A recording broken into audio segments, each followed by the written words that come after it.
Okay, so we're also looking at another practice test for your upcoming assessments. So we'll be covering functions and all the things that are on the test. So let's get through it and get stuck in it straight away.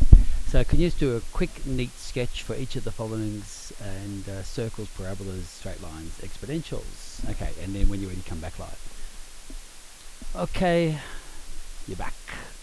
Okay, so the first one is a circle. We know it's a circle because we've got x squared and y squared. So it's just a neat sketch of a circle. There's no brackets, so the center is 0, 0, and the radius is going to be 6. So it's 6, 6, minus 6, minus 6. And then put the y and the x. Okay, next one is a parabola because it's a straight line. Minus 1 is the translation. 3 is the dilation. So we're just taking a normal parabola and we're just moving it down to minus 1, y, x. The x-intercepts are when y equals 0, so 0 equals 3x squared minus 1, 3x squared equals 1, x squared equals a third, so x equals plus or minus root 1/3. So those are those two values there. Okay, number 3 is another parabola. So it's concave down, 3 is a dilation factor, and that's the translation. Okay, so y, x, so it's plus 1 means it's being moved across to minus 1, and it's going that way. The minus sign is the concavity, and the y-intercept, 1 squared is 1 times minus 3, so that value there is minus 3. And the x-intercept is at minus 1, 0. And that coordinate is 0 minus 3 if you're doing coordinates.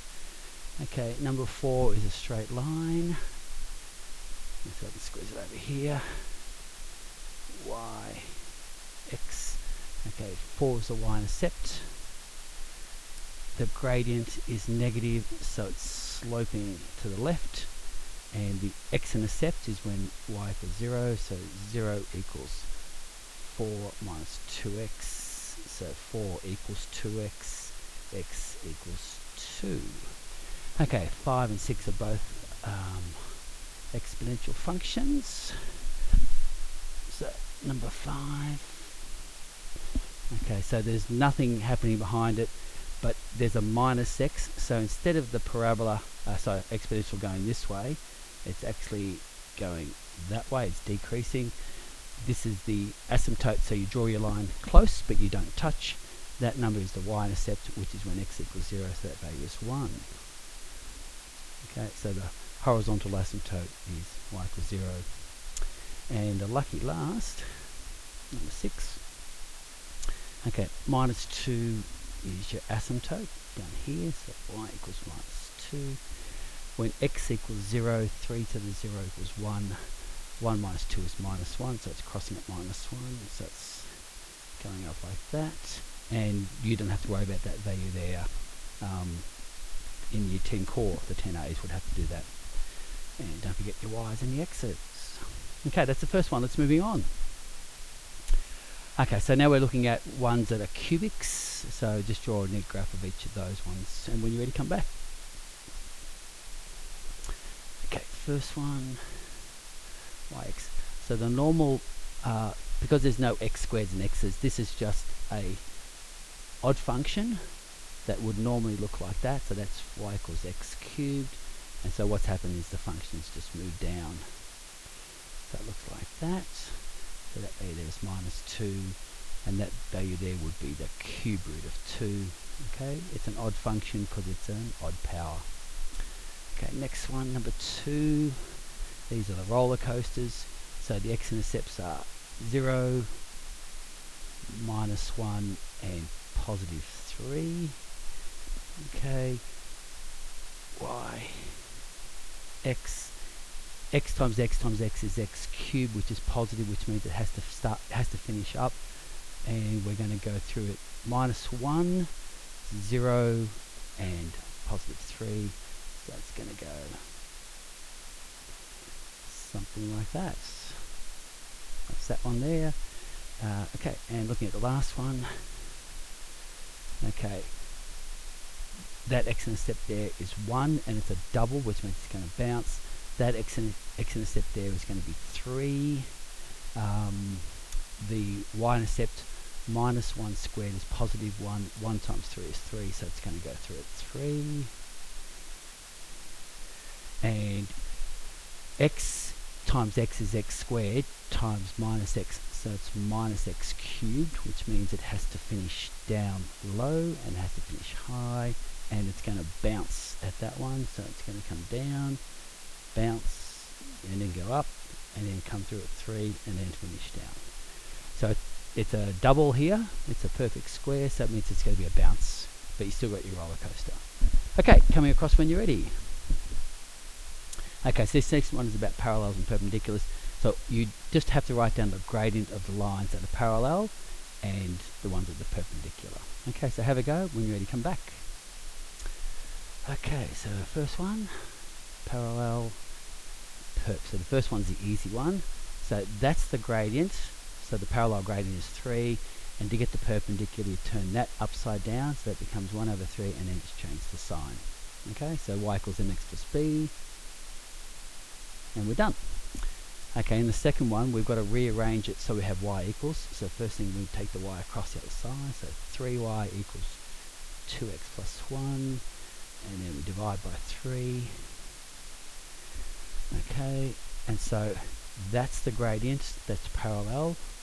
And then we turn that upside down to 3 over 2, and then just change the sign. So we have to rearrange this so it's in y equals mx plus b form. And then the gradient is the coefficient of x. Okay. The gradient of parallel is the same number, and the perpendicular is the inverse and reciprocal. So you flip it upside down and you change the sign. Come across when you're ready. Okay, so for the graph below, state all important features. Okay, have a go. When you're ready, come back. Okay, so you're back. So first of all, we know it's a parabola. It's concave down. So we know those things straight away. It's got x-intercepts of 0 and 4. It's got a y-intercept of 0. Okay, and the only other important thing is this turning point. So the turning point. So the turning point has to be halfway between 0 and 4. So halfway between 0 and 4 is 2, and it's going up to 7. So the turning point is 2, 7. So it's a parabola, it's concave down. So it would have to have a minus x squared as part of the formula. The x-intercepts are looking at you, the y-intercept is looking at you, and the turning point is halfway between the x-intercepts, so that value must be 2, and that value is 7. So that's all the important features. Okay, come across. Okay, complete the table of values for a straight line, and complete the table of values for a parabola. So I want you to have a go at that, and when you're ready, come back live. Okay, so we're back. Let's do the easy numbers first. So 0 plus 7 is 7, and this minus 2 just means it's going to go down by 2. So like for instance, minus 2 times 1 is minus 2, minus 2 plus 7 is 5, so it's going down by 2 because that's what you're multiplying by. So 7 goes to 5, goes to 3, and then these are going to go up. Now you can do the substitution, but they'll be the right answers. Okay, let's have a look at the next one. So when you put 0 squared in, you get 3. Okay, so the first value is 3. 1 squared is 1, so 3 minus 1 is 2. 2 squared is 4. 3 minus 4 is minus 1. And because it's symmetrical, there's no x term in the middle, it's just the x squared and the number. So the symmetry will be that. So once you've got those numbers that way, like the symmetry is about 3, and then after that the numbers just repeat on either side because the parabola is just a symmetrical one upside down. Okay, a few more pages to go. Okay, so we've got a basic parabola, y equals x squared plus 1. State the equation of a new parabola that has a translation of 2 down, so 2 units down, and has been reflected in the x-axis. So this parabola here, okay, it's that shape there. It's concave up because it's positive x squared, and it's been moved up 1. So we're going to move this one 2 units down and then flip it in the x-axis. So have a go. When you're ready, come back. Okay, so we start with y equals x squared plus 1. We're moving it 2 units down, so that means the first one's going to be y equals x squared. So moving it down, so plus 1 becomes minus 1. Okay, so now the parabola is there, and then it says we're going to reflect it in the x-axis, which means it's going to go upside down.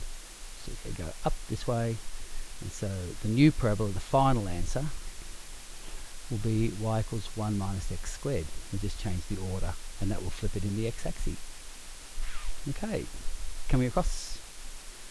Okay, show with calculations where the coordinates given lie on the function. So a straight line, a parabola, and a circle. So the answer is going to be yes or no, but you must show your calculations.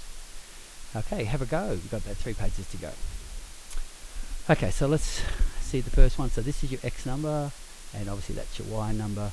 So x equals 1, y equals minus 3 times 1 plus 1 equals minus 2 plus 1 equals 1. So that one's a no. And for x equals minus 1, y equals minus 3 times minus 1 plus 1 equals 3 plus 1 equals 4. And so the second one is a yes.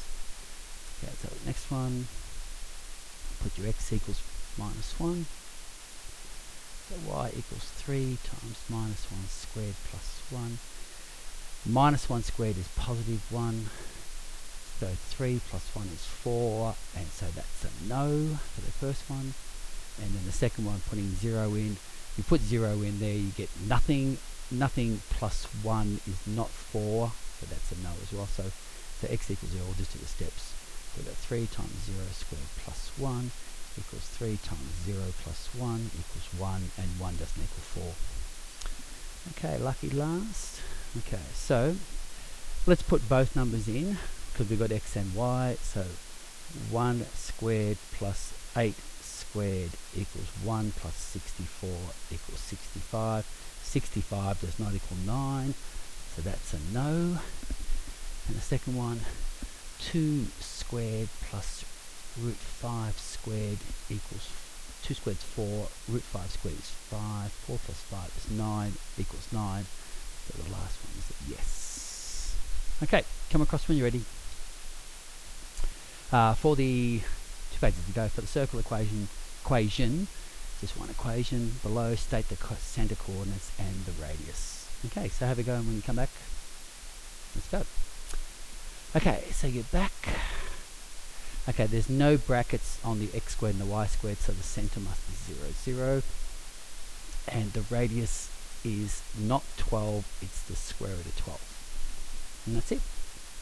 If you're drawing the circle, just draw a circle and put root 12 minus root 12 minus root 12. Okay, last page coming up. Okay, find the coordinates of the intersection of each pair of equations. So this is something you should have done in class as well. So this is our last page, so have a go and come back when you're ready. Okay, so we're going to use the substitution technique. So what we're going to do is we're going to put that value of y there. So minus x plus 7 equals 2x plus 1. Let's take the x's that way and the numbers that way. So minus x plus x is 3x, plus 1 becomes minus 1, 7 minus 1 is 6. So x equals 2, and then find the y value. So y equals 2 times 2 plus 1, 4 plus 1 equals 5. So the point of intersection of those two lines is the coordinate 2 for x and 5 for y. Okay, so the next one, so if y equals x, then y squared must be the same as x squared. So what we're going to do is we're going to put x squared plus x squared equals 8.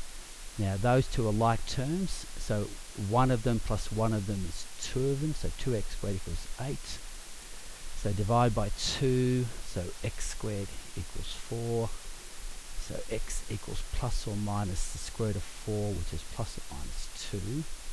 So when x equals 2, it says y equals x. So y equals 2, so that coordinate is 2, 2. When x equals minus 2, y equals x. So it's minus 2, so that coordinate is minus 2, minus 2. Okay, so hopefully again you got something out of it, and be ready for the test this week. Bye.